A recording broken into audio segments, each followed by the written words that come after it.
Hello, this video is about how to go about understanding why you see things the way that you do. This is an important part of starting treatment because usually when you don't understand why you see things the way that you do and you're starting to identify some of your thought patterns or the way that you react to things, it can make you feel really annoyed with yourself or make you feel like a weirdo. Like, why do I see things this way? It doesn't make any sense. And usually when we can understand it in this way, when we can pick it apart and make sense of it, you might feel like less of a weirdo. It might feel like, oh, okay, maybe it makes sense that I feel this way.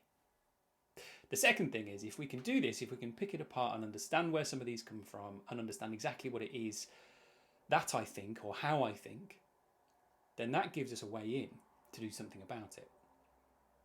So this is the overall CBT model. The idea is that how I see things now, or how I feel now, is a combination of the things that have been going on recently, so recent events, plus the way that I see things more generally. Just as an example, if you fail an exam, that might hit you particularly hard if you're already quite hard on yourself. Or if somebody around you starts developing sort of alarming physical symptoms, that might scare you more if you have had experience of people being ill before. It's not always as simple as what's going on automatically makes you feel bad. It just might make it harder or easier depending on how you typically see things. And how you typically see things comes from real past experience. None of us have experienced the world in the exact same way. All of us have grown up and experienced different things.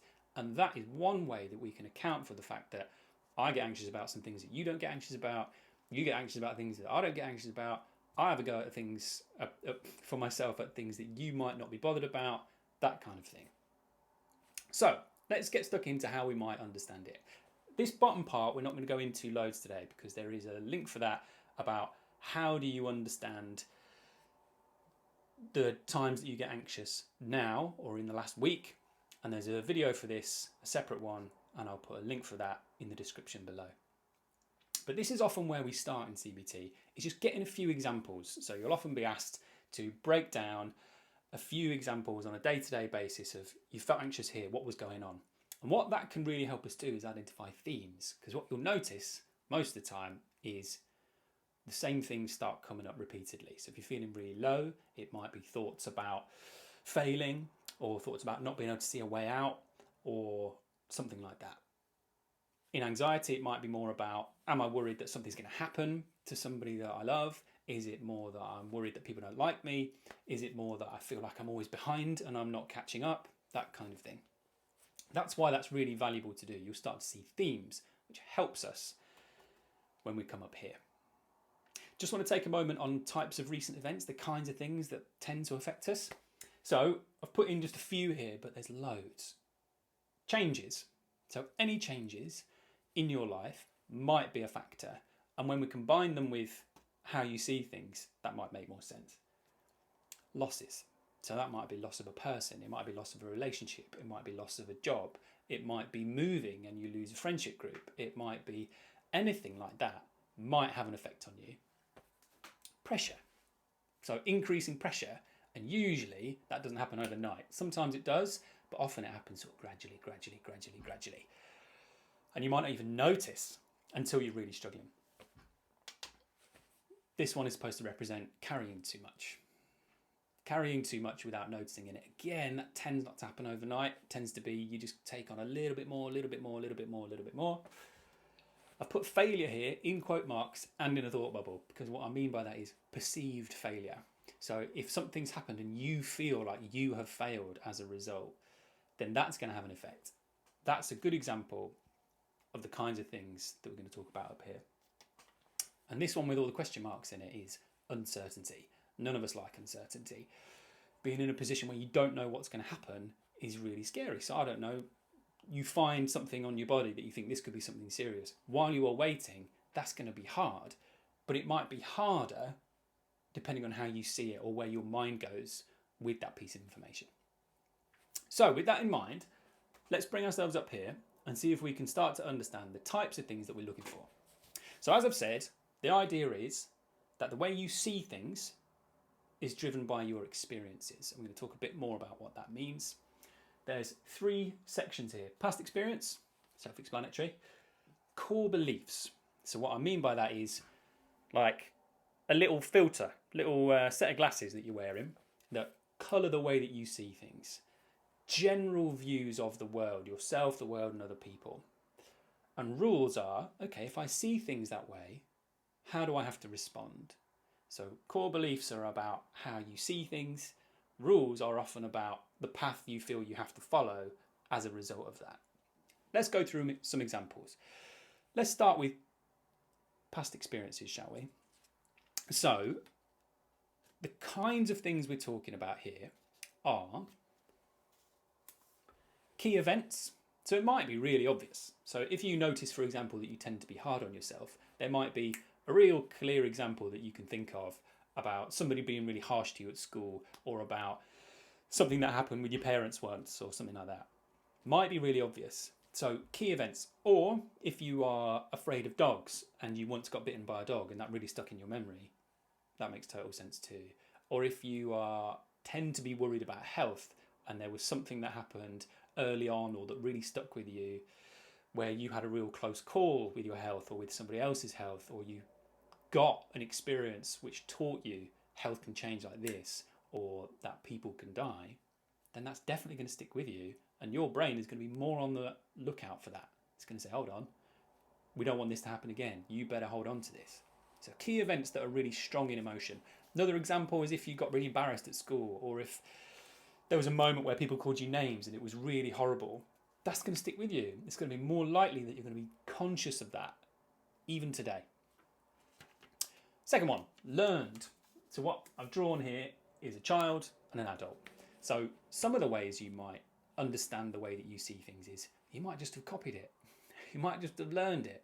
So for example, with me, one of the ways that I understand the fact that I tend to worry about keeping people happy or feeling responsible for the well-being of other people, I might have got that from my mum. My mum's a bit like that.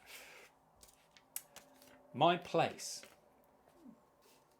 This one I think is important, because sometimes we might get the idea that, okay, well, if something really scary happens to you, that yeah, that would affect the way that you see things. But it's not always that obvious. And actually the more common or frequent way in which I find that people make sense of themselves here is with this. As we grow, we are mammals, we're essentially chimpanzees, and what we have to find as we grow is what keeps me safe in a group. And for each of us, that's going to be slightly different. It might mean that you found a way to be safe in a group by being the joker, that everybody was all right with you as long as you were having a laugh. For me, one way I make sense of this is when I was a little boy, I was nice to my little sister and everybody said, aren't you a good boy? So for me, that taught me I am safe in this group as long as I'm nice. And that for me might help me understand why I find it a bit hard to say no to people, or that I tend to be anxious about have I done the right thing there, have I been nice enough, that kind of thing. For other people, it might be slightly different. So it might be about feeling that you were appreciated for being clever or performing well in school, and that was something that gave you a sense of pride. You might not even recognise that as something that you feel until you come across a time where you feel maybe you've not done that. And there you are feeling really anxious about failing or not meeting those standards. We're going to talk more about rules in a moment, and that will help us make some sense of that. Another thing to be kind of on the lookout for, or that can be a bit of a clue for rules, is mottos when we come to that. So other past experiences that might contribute to the way that you see things is mottos. So I've put measure twice, cut once here. So repeated phrases or repeated ways of doing things might sink into your mind and just adjust the way that you see things slightly. Let's talk about core beliefs. So core beliefs tend to fall into 3 categories. It's not always as obvious or as clear cut as that, but we're talking about beliefs about myself. So I am clever, I am stupid, I am good enough, I'm not good enough. Other people, so are they nice? Are they trustworthy? And the world. So the world in general, is it a safe place? Is it a scary place? It might be specific things about the world, like what certain types of people are like might fall under others. Or in the world, it might be about how the world works. Like, is money something that is abundant and always available, or is it something that is scarce and needs to be taken care of? We'll talk about that a bit more now. So let's start with beliefs about me. I've written capable, worthy and lovable. There's more than that, but just as an example, the kinds of things you might be looking for is beliefs about myself about whether or not I'm capable. So am I capable of change? Am I somebody that tends to be able to do things, or do I need help? Am I stupid? Am I clever? Am I already good enough, or am I never quite good enough? Am I lovable? So one of mine, I think, is probably a sense. Let's talk, actually, this has reminded me about the word belief. This can be confusing sometimes, because sometimes when you're not feeling too overwhelmed by all of this, there's part of you that believes it and there's part of you that doesn't. And I think a better definition of what a core belief is, it's something that you're scared might be true sometimes. So when I'm anxious, the thing that's at the heart of it is that I'm worried that I'm fundamentally not likable and that nobody likes me. But when I hear myself say that, I go, well, I don't think that's true. So there's a logical part of me that goes, not sure that's quite right. But that's not the point. When we're trying to understand why I feel anxious sometimes, I want to understand the bit of me that is anxious. What's that saying? So lovable is in there as well. Lovable or likable. Am I worthy or am I not worthy? Other people, are they nice or are they nasty? Are they judgmental or not? Are they better than me in ability, or am I better than them? And are they trustworthy? You can really see, I think, just with that last one, or with any of those, I suppose, that clear link between if you are on edge around other people, or more conscious of the fact that other people might be mean to you or might not take to you well, it would make total sense that that would be dependent upon your experience with other people. Typically at school or around that age, but not totally. It might even be family. Are they predictable? So for example, if there was somebody important in your life that was very unpredictable and you just couldn't ever quite rely on the same outcome, what you might find is that you're expecting the same from other people too. You're kind of on edge about how people are going to react to you because that's been your experience, that it could be like this. The world, is it a safe place? Is it not? Are you lucky or are you unlucky? Abundant, I've put in there. What I mean by that is stuff like if you have lived in poverty or on the edge of poverty and that was your reality, it doesn't matter really whether or not that changes when you get older. There will be part of your brain that still feels like you're limited and that you might be just this far away from losing it all or being in big trouble. Whereas if you've grown up in an environment where things were abundant, things were readily available and it was never like that, it might be easier for you to not think about that so much. Is it an easy place or is it somewhere where you have to fight for everything? Again, we can see in that if your experiences were that you had to fight for everything, that you might take that into your adulthood. You don't mean to, it's just happening unconsciously without you doing anything to encourage it. Let's talk about rules. Rules tend to take the form of shoulds or musts, or if this happens, then it means this. So I'm going to go through a few examples, but let's give you some sort of headlines. When you start looking for rules, what you'll notice is there'll be like hundreds of them, but they tends to be useful to try and give them broad headings and then find out which are all the rules that are associated with that. I'll give you an example in a moment. So let's start with the one that I identify with quite strongly, which is about rules around people pleasing, keeping people happy or being nice. Big one in anxiety in particular is responsibility, to a sense of responsibility. Rules around responsibility. For example, if somebody else is upset, it's my job to fix that. Or if there's something I can do to help, I should. Rules around emotion. I shouldn't show people when I'm upset. So as an example here with emotion, that might be for a couple of different reasons. It could be that you've had experience of showing people your emotion and they didn't react well. So it could be about feeling vulnerable. If I show my emotion, I'm vulnerable, somebody will attack. Or it might be more about stuff like boys don't cry. You know, messages to say like it's weak to show emotion, or that there's no point to it, or that emotions even are dangerous, is what people sometimes have learned. Because when I've got upset, bad things have happened, that kind of thing. And that can affect what you feel you can and can't do. That's the whole point of rules. We all have rules. Everybody has rules. They don't usually cause us a problem. And they only start to cause us a problem when they are too rigidly held, or when they are impossible to quite meet. So for example, people pleasing, kinds of rules that might sit under there must be, I should keep everybody happy, or I should say yes unless I have a good reason. That's a good example of one that, if it's too rigid, I should always say yes unless I've got a really good reason. That's fine as long as nobody's really asking me for any help. But what if there's loads of people in my life that keep asking me for things? I'm going to feel like I have no choice but to say yes all the time. And that might be what leads me to have some problems. Same thing applies to getting things right, or you might use a different word in there like perfect. So you might have heard the term perfectionism, or it might be more about getting things right, or it might be more about don't make any mistakes. So I should be able to get things right if I just work hard enough and think about it well enough. Which again, works well when you're in school. But as soon as you hit university or work, actually what you find is it's possible that you can do everything right and things still don't work out. But if it's your expectation that you should always be able to get things right, if you just work hard enough and think hard enough, maybe you don't feel that the expectations from other people are too high. Maybe you think you're failing. It's because I'm not working hard enough, or it's because I'm not thinking well enough. I'm being useless, I'm being stupid, that kind of thing. Work hard is another one to kind of put under there.